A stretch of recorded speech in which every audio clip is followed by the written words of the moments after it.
সদৌ অসম আদিবাসী ছাত্ৰ সন্থা শোণিতপুৰ জিলা সমিতিৰ তৰফৰ পৰা সকলোকে জোহাৰ জনাইছোঁ।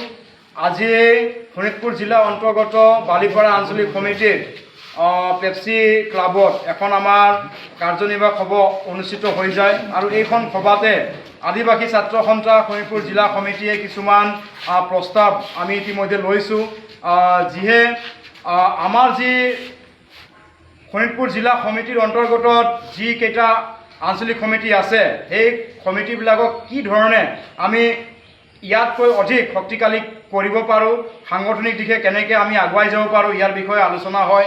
আৰু ইয়াৰ লগে লগে আহি থকা 27 মে তাৰিখে জিলা উপায়ুক্ত জিলা আয়ুক্ত কাৰ্যালয়ৰ সন্মুখত আমি 2 ঘণ্টীয়া ধৰ্ণা কাৰ্যসূচী, য'ত আদিবাসী জনগোষ্ঠীৰ বিভিন্ন যি মূল দাবী আছে, যেনেকৈ আদিবাসীসকলক অতি শীঘ্ৰে অনুসূচীকৰণৰ যি মৰ্যাদা প্ৰদান কৰিব লাগিব, চাহ শ্ৰমিকৰ দৈনিক মজুৰি ন্যূনতম মজুৰি আইন আকাৰে 550 টকালৈকে বৃদ্ধি কৰিব লাগিব, আদিবাসীসকলক আদিবাসী হিচাপে জাতিগত প্ৰমাণ পত্ৰ প্ৰদান কৰিব লাগিব, আদিবাসীসকলক যি ভূমিৰ অধিকাৰ প্ৰদান কৰিব লাগিব। এইসকল মূল সমস্যাখিনিক লৈ আহি থকা 27 তাৰিখে আমি 2 ঘণ্টীয়া জিলা আয়ুক্ত কাৰ্যালয়ৰ সন্মুখত 2 ঘণ্টীয়া ধৰ্ণা কাৰ্যসূচী আমি কি ধৰণৰ প্ৰস্তুতি চলাম, আজি এইখন সভাত আমি সম্পূৰ্ণৰূপে আমি আলোচনা কৰিছোঁ।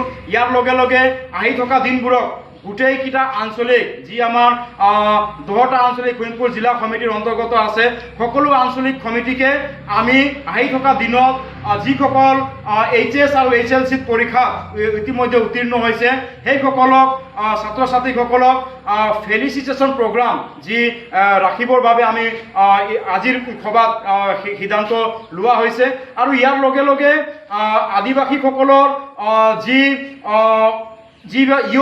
ইয়থ এম্পাৱাৰমেণ্ট যি এটা প্ৰগ্ৰামৰ আমি চিন্তাধাৰা কৰিছোঁ, যে শোণিতপুৰ জিলাৰ অন্তৰ্গত আমি অনুষ্ঠিত কৰিম, য'ত বিভিন্ন শোণিতপুৰ জিলাৰ অন্তৰ্গত যি মহাবিদ্যালয়সমূহ আছে এই সমূহ মহাবিদ্যালয়ৰ পৰা আমি আমাৰ আদিবাসীসকলক যি ভাই ভনীসকলে অধ্যয়ন কৰি আছে তেখেতসকলক আমি ইউথ এম্পাৱাৰমেণ্ট কাৰণে আমি এটা সুন্দৰ লিডাৰশ্বিপ ট্ৰেইনিং কাৰণে আমি ব্যৱস্থা কৰিম। আজিৰ সভাত এইখিনি মূল সিদ্ধান্ত লোৱা হৈছে। গতিকে আমি আদিবাসী ছাত্ৰ সন্থা শোণিতপুৰ জিলা সমিতিৰ পৰা সকলো আঞ্চলিককে আহি থকা যি 27 তাৰিখে যি ধৰ্ণা কাৰ্যসূচী আছে সকলোকে সহায় সহযোগিতা কৰিবৰ বাবে অনুৰোধ জনাইছোঁ। ধন্যবাদ। জয় আশা, জয় আদিবাসী।